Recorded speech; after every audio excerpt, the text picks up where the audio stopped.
अस्सलाम वालेकुम गाइस, कैसे हैं आप। उम्मीद करते हैं आप सब खैरियत से होंगे, खुश होंगे और हमारी दुआ है कि हमेशा खुश रहें, हंसते और मुस्कुराते रहें। मेरा नाम है रहमान अनवर और मैं हूं मोहम्मद और मैं हूं ज़फ़र इकबाल। और आज हम जिस वीडियो पर रिएक्ट करने जा रहे हैं, इस वीडियो का टाइटल है India ready to beat UK for rank 1 with world largest museum. तो देखते हैं वीडियो। अगर वीडियो पसंद आए तो वीडियो को लाइक, चैनल को सब्सक्राइब ज़रूर कीजिएगा। करते वीडियो स्टार्ट और देखते हैं। आप देख पाओगे एक बहुत ही इंटरेस्टिंग लिस्ट है दुनिया के सबसे बड़े म्यूजियम्स की। नंबर 1 पे आपको दिखेगा द ब्रिटिश म्यूजियम, जो ऑफ कोर्स है लंदन में। इंटरेस्टिंगली ये दुनिया का सबसे बड़ा म्यूजियम तो है साइज के हिसाब से, मगर साथ ही साथ दुनिया में बहुत से लोग ओपनली कहते हैं कि ये चोर बाजार है। लिटरली इसको कई देश कई कंट्रीज के जियोपॉलिटिकल थिंकर्स, उसके अलावा पॉलिटिशियंस कह चुके हैं कि एक बहुत ही खूबसूरत म्यूजियम है, मगर ये आप कह सकते हैं क्रिमिनल साइट है, क्योंकि इतनी सारी यहाँ पर आइटम्स चोरी की है कि शशि थरूर साहब ने 2018 में ये ओपनली कह दिया था कि museums in Britain were thieves market for exhibits looted from the colonies. मगर फिर भी साइज के हिसाब से इस लिस्ट पर नंबर 1 पे आता है ब्रिटिश म्यूजियम। नाउ बहुत ही जल्द इंडिया इस ब्रिटिश म्यूजियम को ना नंबर 2 पे भेज देगा, क्योंकि इंडियन गवर्नमेंट ने ये डिसाइड किया है कि बहुत ही जल्द दिल्ली में बनेगा दुनिया का सबसे बड़ा म्यूजियम युगे युगीन भारत। ये म्यूजियम भारत की 5000 सालों से भी ज्यादा जो हिस्ट्री है हमारी, जो हमारी संस्कृति है, उसको शोकेस करेगा। और इस मैसिव म्यूजियम का साइज होने वाला है 1.17 लाख स्क्वायर मीटर। एक ह्यूमंगस म्यूजियम होगा ये। और वैसे स्क्वायर मीटर के हिसाब से अगर हम कंपेयर करें ना, तो जो ब्रिटेन का ये ब्रिटिश म्यूजियम है, इसका अभी के लिए साइज है 92,000 स्क्वायर मीटर। तो जो इंडिया म्यूजियम बनाएगा ये ब्रिटिश म्यूजियम से कई गुना जरा बड़ा होगा। किसी भी और म्यूजियम से, चाहे रशिया का स्टेट हर्मिटेज म्यूजियम हो सेंट पीटर्सबर्ग में, फ्रांस का म्यूजियम हो पेरिस में, या फिर बीजिंग का जो नेशनल म्यूजियम ऑफ चाइना है, दुनिया में किसी भी म्यूजियम से कई गुना ज़्यादा बड़ा होगा। और मुझे नहीं लगता कि किसी भी कंट्री में अभी कुछ ऐसी कंस्ट्रक्शन हो रही है जो इंडिया का नंबर 1 स्पॉट जो हमको इवेंचुअली मिलेगा ये हमसे छीन ले, हमसे भी बड़ा म्यूजियम बनाकर। तो हम जो कर रहे हैं पूरी दुनिया इसको देखेगी। और हाल ही में भारत सरकार ने युगे युगीन भारत से रिलेटेड एक बहुत ही खूबसूरत वीडियो करी थी रिलीज। मैं चाहता हूँ ये कुछ मिनट्स की वीडियो है, धैर्य से ये वीडियो देखिए, you will feel proud of your own history. Bharat देश जहां दुनिया की सबसे बड़ी स्टैचू, सबसे बड़ा स्टेडियम और 10,000 फीट ऊंचाई पर बनी विश्व की सबसे लंबी टनल है, इसी भारत देश में बनने जा रहा है विश्व का सबसे बड़ा संग्रहालय, युगे युगीन भारत राष्ट्रीय संग्रहालय। कोई भी देश तब तक आगे नहीं बढ़ सकता जब तक वो अपने इतिहास, अपनी विरासत, अपनी संस्कृति, उनके प्रति अगर वो गर्व करना नहीं जानता है। इस संग्रहालय में संकलित है हमारी युगों पुरानी गाथा।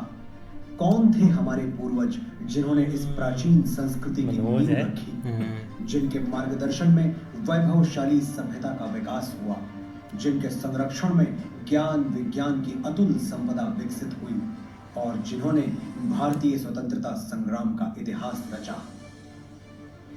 भारत का यह बेजोड़ संग्रहालय बनकर तैयार हो रहा है 1,17,000 वर्ग मीटर के विस्तार में। इस ऐतिहासिक धरोहर के दोनों खंडों के 950 कक्षों में संकलित की जा रही है लगभग 5,000 वर्ष पुरानी भारत की अतुल सांस्कृतिक ज्ञान संपदा। क्या आप जानते हैं युगों पहले हमारे पूर्वजों को मिश्रित धातु के निर्माण का ज्ञान था। प्राचीन भारतीय धातु विज्ञान के प्रतीक रूप ऐसे ही एक द्वार से प्रवेश करके आरंभ करते हैं भारत खंड की अभूतपूर्व यात्रा।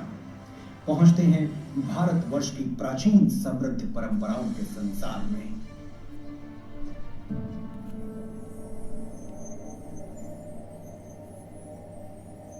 आश्चर्य होता है कि युगों पहले भारत में सुनियोजित नगर व्यवस्था विकसित हो चुकी थी। हम बात कर रहे हैं सिंधु सरस्वती सभ्यता की। क्या कभी सोचा है कि क्यों भारत में पर्वतों, समुद्रों, नदियों और पेड़ों की पूजा होती रही है?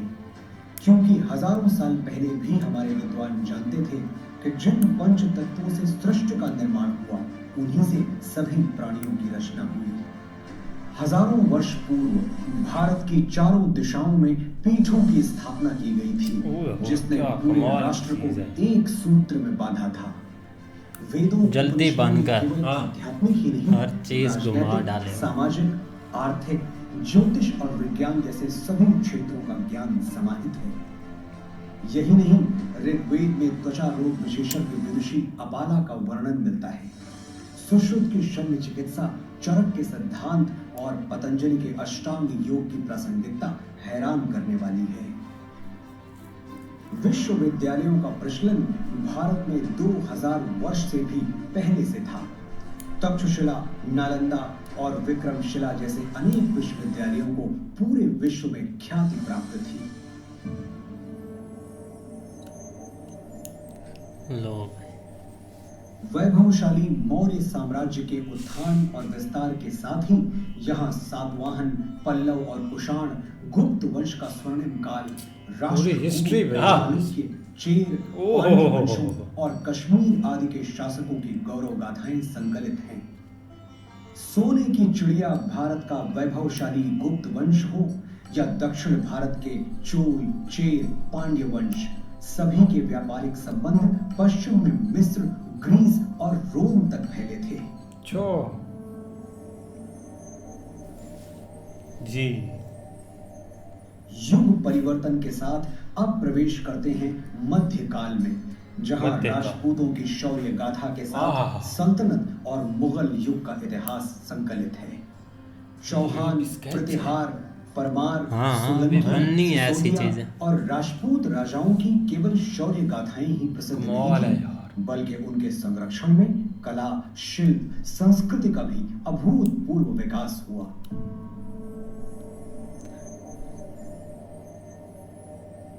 राजपूतों, मराठों और मुगल शासकों के ही युग में उत्तर पूर्वी भारत में अहोम शासन और दक्षिण में विजयनगर साम्राज्य का समृद्ध वास्तुशिल्प देखते हुए होयसल, यादव, मराठा शासकों का इतिहास देखते हुए अगले पड़ाव की ओर बढ़ते हैं।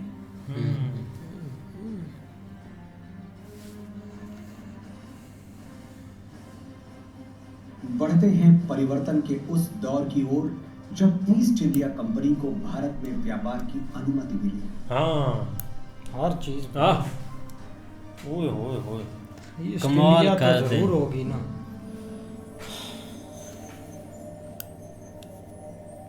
पांचवें जोन में देखिए कैसे प्लासी और बक्सर की लड़ाइयों के साथ शुरू हुआ औपनिवेशिक शासन का विस्तार। 1760 से ही देश के सन्यासियों और फकीरों ने ब्रिटिश ईस्ट इंडिया कंपनी से आजादी पाने के लिए ऐसा मोर्चा संभाला जिसे कंपनी 40 साल तक दबा नहीं सकी।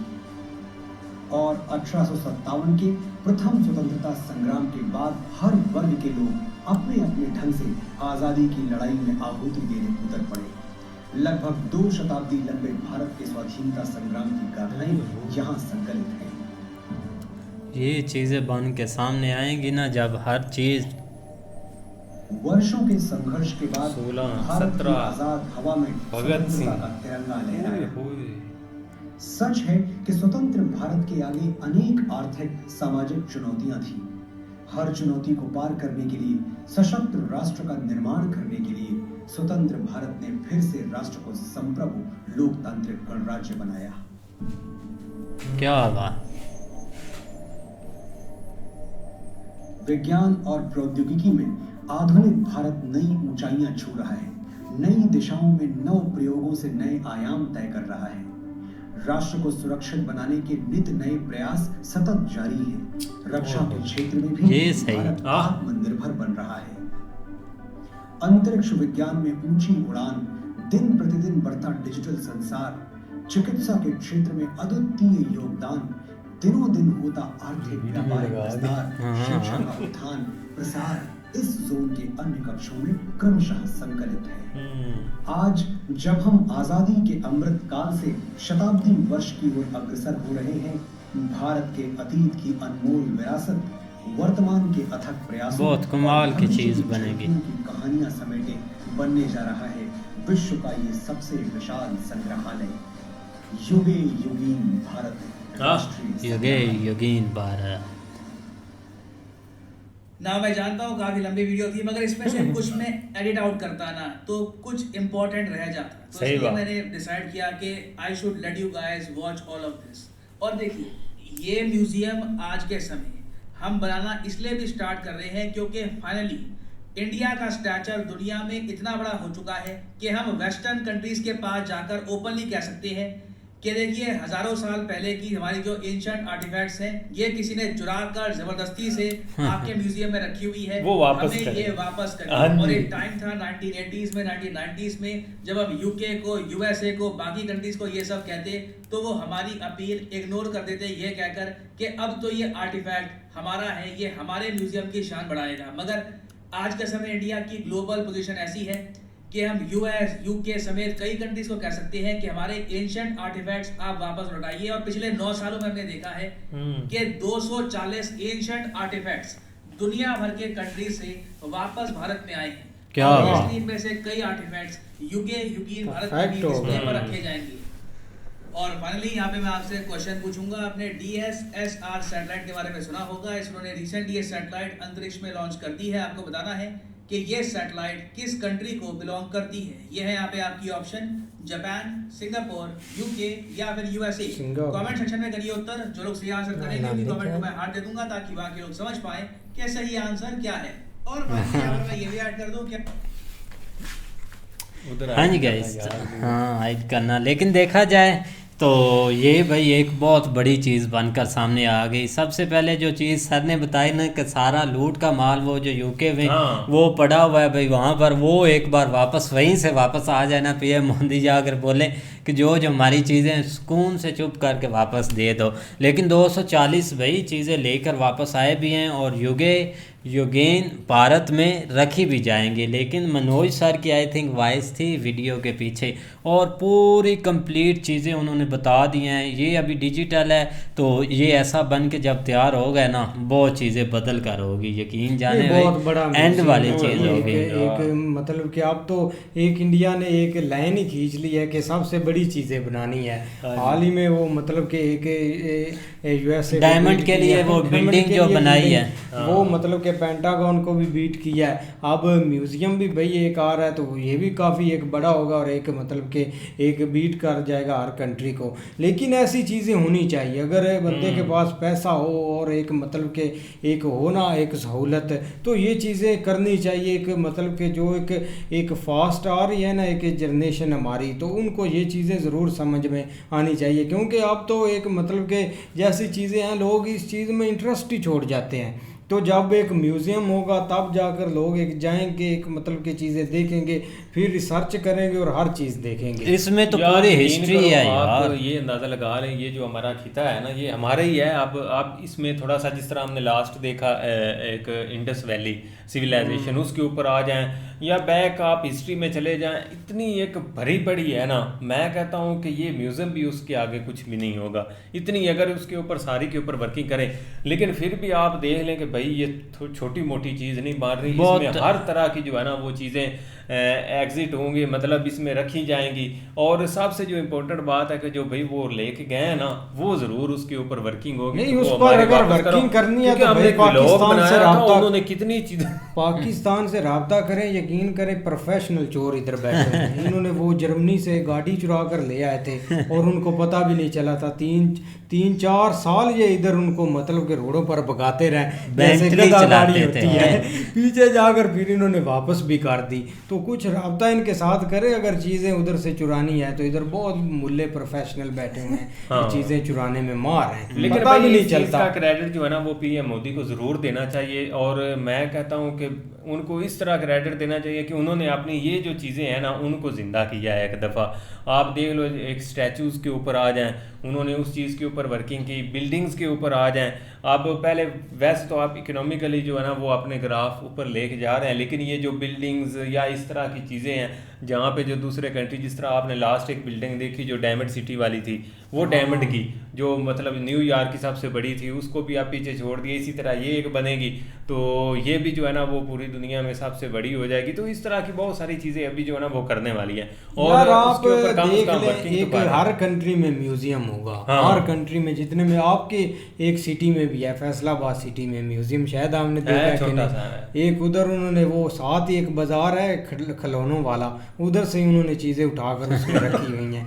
एक 10-10 वो 20 चाइना रुपए की आती है। वो चाइना की, और लोगों को इतिहास बताते हैं कि ये पिछली सदी की पड़ी हुई हैं। एक वो चाइनीज की वो यार बर्तन होते हैं, और एक हाँ। मतलब के एक पहले लोगों ने नहीं शायद देखे, उधर से उन्होंने उठा कर रखे हुए। इब्रार भाई उधर गया था तो उसने दिखाए थे, एक पुरानी घाड़ी सी पड़ी हुई है, पता नहीं उन्होंने किधर से उठाई है। बोल रहे थे कि भगत सिंह के जमाने की है ये। हाँ। लोगों से उस पर भी पैसा खींचते हैं। हाँ। हर तरह से खींचने के लेकिन ये तरीके, कि, लेकिन यार हम जरूर देखेंगे। बेस्ट वीडियो है। हाँ, कमाल हो गया यार। हाँ, तो मजा जब बन आया। के आएगा और मज़ा आएगा। हाँ। तो उम्मीद करते हैं आपकी वीडियो पसंद आएगी। अगर पसंद आए तो वीडियो को लाइक, चैनल को सब्सक्राइब जरूर कीजिएगा। मिलते हैं नेक्स्ट वीडियो के साथ, तब तक के लिए अल्लाह हाफिज़।